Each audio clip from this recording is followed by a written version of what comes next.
Hi friends, पुन्हा एकदा नव्याने स्वागत आहे माझ्या यूट्यूब चॅनलवर, म्हणजेच श्वेता आशिष बाबर या यूट्यूब चॅनलवर. सो चला आजचा व्लॉग चालू करू. आज तारीख 26 जानेवारी. व्लॉग थोडा लेट पडत आहे का तर काही कारणामुळे नाही जमलं टाकायला त्याच दिवशी, पण थोडा लेट टाकत आहे. 2 दिवस 3 दिवस लेट झाला आहे व्लॉग टाकायला, पण खूप दिवसातून परत एकदा नवीन काहीतरी व्लॉग येतो आहे. सो इच्छा करते की आवडेल तुम्हाला नक्की हा व्लॉग माझा. काय नाही, मग थोडंसं देवदर्शनाला गेलतो, त्यामुळे म्हटलं की चाललोय खूप दिवसातून वंशूला घेऊन थोडं बाहेर, तर व्लॉग पण शूट करावा, तेवढ्याच आठवणी पण राहतात आमच्याजवळ. सो टेम्पोतून गेलतो, मजाही तेवढीच केली, एन्जॉय तेवढाच झाला. त्यानंतर हा घराजवळच एक पंप होता, तिथं थोडा स्टॉप घेतला.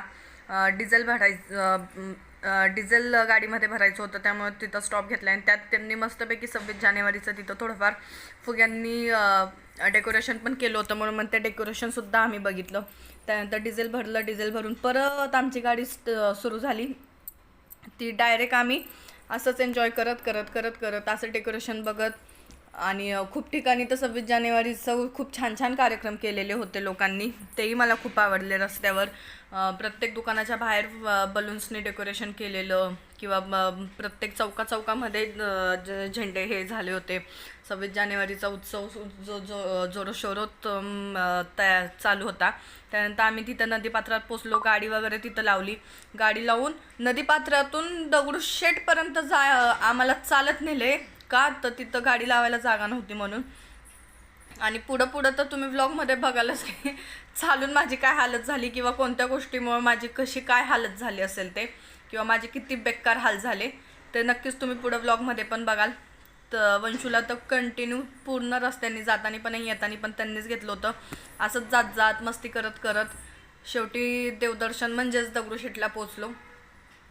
खूप दिवस झालं होतं कुठं बाहेरही नव्हतो गेलो, मग म्हटलं तेवढंच 26 जानेवारीच्या निमित्ताने बाहेर पण फिरणं होतं. आणि लक बाय चान्स आशिषला पण सुट्टी होती, संडे होता म्हणून.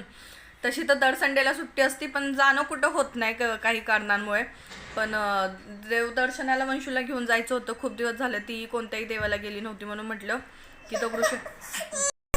म्हणून मग खूप दिवसानंतर वंशूला घेऊन थोडं देवदर्शन करून आलो. जाता जाता हे शनिवार वाडा लागला, त्याचं थोडंसं बाहेरूनच शूट घेतलं. आतमध्ये काहीतरी शनिवार वाड्यामध्ये खूप छान कार्यक्रम चालू होता, पण जिथून आम्हाला एंटर व्हायचं होतं शनिवार वाड्यात, नेमकी ते गेट बंद होतं आणि दुसऱ्या कोणत्या साईडचं गेट चालू होतं ते आम्हाला खूप नंतर कळालं. मग तसंच मग म्हटलं जाता शनिवार वाड्यात जाण्यापेक्षा मग डायरेक्ट पहिलं दगडूशेठचं दर्शन वगैरे घेऊ. तिथं पोचलो, भयान गर्दी होती, भयान.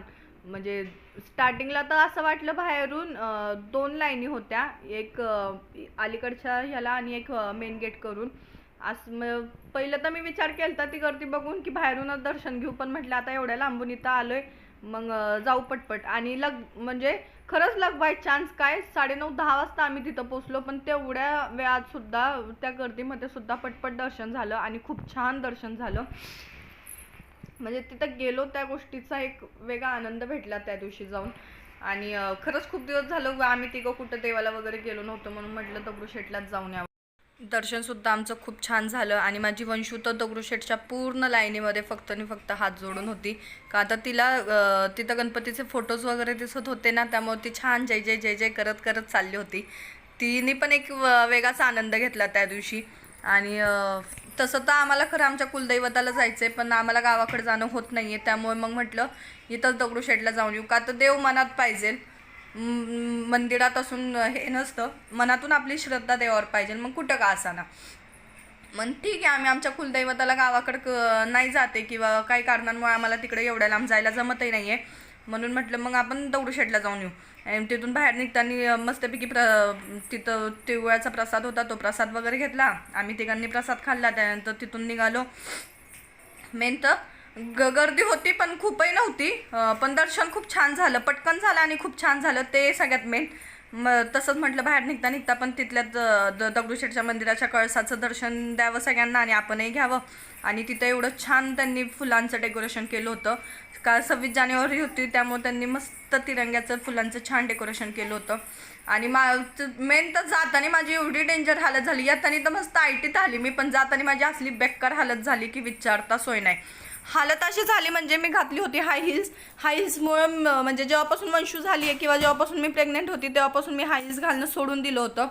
आणि वंशू झाल्यानंतरही मी किंवा वंशू आता 1.5 वर्षाची होत आली आहे किंवा होईल अजून 1-2-3 महिन्यात, तरी मी घालत नव्हती हाय हिल्स. त्या दिवशी मी फर्स्ट टाईम माझ्या प्रेग्नेन्सीपासून मी फर्स्ट टाईम मी हाय हिल्स घातली होती, पण हालत माझी लय बेकार झाली होती. पाय पूर्ण दुखत होते आणि बोटं तर माझी पूर्ण अशी लॉक झाल्यासारखी झाली होती. चालणं थोडंही होत नव्हतं. त्याच्यानंतर आम्ही तिथूनही निघालो, दगडूशेठचं दर्शन वगैरे घेतलं, तिथून निघालो. त्याच्यानंतर परत एकदा टेम्पोत बसलो. आता यायचं होतं तर आम्हाला खरं तर घरी, पण घरी नाही येता एक वेगळाच टर्न मारला आम्ही आणि असं बोलता बोलता प्लॅन झाला आमचा. खरं तर मी खावडी एवढी किंवा खाण्यामागं मी एवढी पागले की मी खाण्यासाठी काही करू शकते. खायचं होतं मला त्या दिवशी उडीद वडा सांबार मस्तपैकी गरम गरम, पण रस्त्यातच अचानक वेगळा प्लॅन झाला. मला आशिष म्हटले उडीद वडा सांबार काय तू पण घरात करते आणि तो खात असते, त्यामुळे तिथं नको, ते नको खायला, वेगळं काहीतरी खाऊ. वेगळं खायचं म्हणून पुण्याच्या ह्या टोकावरून पुण्याच्या त्या टोकाला आम्ही गेलोय. तर आता कुठं गेलो ते तुम्हाला पुढं जसा व्हिडिओ कंटिन्यू करेल तसं कळतच जाईल. पण तोपर्यंत तुम्ही चॅनल आपलं नक्की सबस्क्राईब करा. इथं आता आम्ही पोचलो होतो पानवाळ्याच्या चौकात. तिथं पण छान 26 जानेवारीचं सेलिब्रेशन चालू होतं, छान गाणी वगैरे लावली होती. त्यानंतर तिथं झेंडा वगैरे पण फडकायचं चालू होतं. आणि ट्रॅफिक तर फुल जाम होती. येताना पूर्ण मस्तपैकी थोडंही ट्रॅफिक नाही लागलं, पण जाताना इथं थोडं लागलं आणि जो वडगावचा ब्रिज आहे तिथं थोडंसं लागलं होतं. आमच्या वंशूनी पण छान एन्जॉय केला. माझी बिचारी वंशू पण खूप दिवसानंतर, कामामुळे तर नाही म्हणता येणार आम्हाला बाहेर पडता आलं का, तर म्हणजे ह्यांना असती दर संडेला सुट्टी, पण जमतच नाही किंवा असं काही मुहूर्त लागत नाही आम्हाला बाहेर फिरायला. आणि बहुतेक खूप दिवस झाले आम्ही तिघं कुठे गेलो पण नाही आहे जास्त असं फिरण्यासाठी. पण त्या दिवशी मला वंशूला देवाला घेऊन जायचंच होतं, कारण की खरंच आम्ही खूप दिवस झालं कोणत्याच देवाला गेलो नव्हतो किंवा कोणत्याच कसल्या प्रकारचं आमचं देवदर्शन होत नव्हतं. आणि तसं बघायला गेलं तर मनात प्रत्येक देवाबाबतीत श्रद्धा पाहिजे. माझी मनापासून तर श्रद्धा आहे प्रत्येक देवावर आणि मनातसुद्धा खूप देवावर श्रद्धा आहे. पण कसं आहे कधी कधी मंदिरात जाऊन येणं पण आणि ते मंदिराच्याच निमित्ताने फिरणं पण होतं, म्हणून जाऊन आलतो. तिथून टर्न मारत पुण्याच्या त्या टोकावरून ह्या टोकावरून त्या टोकाला गेलो. म्हणजे तुम्ही बघितलंच असेल व्हिडिओमध्ये किंवा बघतही असाल. दगडूशेठवरून डायरेक्ट दगडूशेठ खडकवासल्याला गेलो. का तर खायची होती, मी जसं बोलली की उडीद वडा खायचा होता, पण अचानक प्लॅन बदलला आणि आशिष म्हटले लय दिवस झाले तुला खायची पण होती भजी, तर चल मग जाऊ आपण डायरेक्ट खडकवासल्याला. म्हणून ह्या टोकावरून त्या टोकाला गेलो. तिथं पोचलो खडकवासल्याला. बसल्या क्षणी तिथं मस्तपैकी एक पक्षी पाण्यामध्ये खेळत होता. भज्यांची ऑर्डर दिली होती, ती भज्यांची प्लेटही आमच्या दोघांची आली होती. माझ्या वंशूनी सुद्धा भजी खूप छान एन्जॉय केली. थोडीशीच खाल्ली पण खाल्ली माझ्या वंशूनी.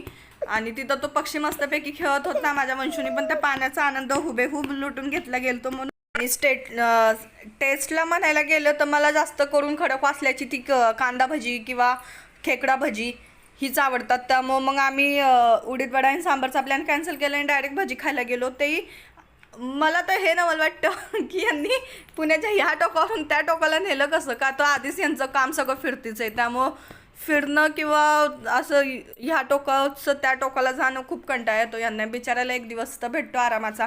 पण तरीसुद्धा त्या दिवशी ते मला म्हटले की चल उडीद वडा सांबार काय खाती, रोजच खात असते घरात, तर तू तुझ्या हाताने करतीस आणि तोही छानच होतो.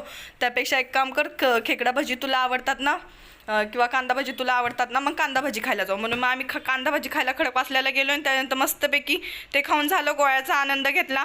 तो गोळ्याचा आनंद लुबाडून मस्तपैकी घरी आलो, थोडासा आराम केला. त्यानंतर मग म्हटलं आता व्लॉग एंड करा, म्हणून हा व्लॉग एंड करते.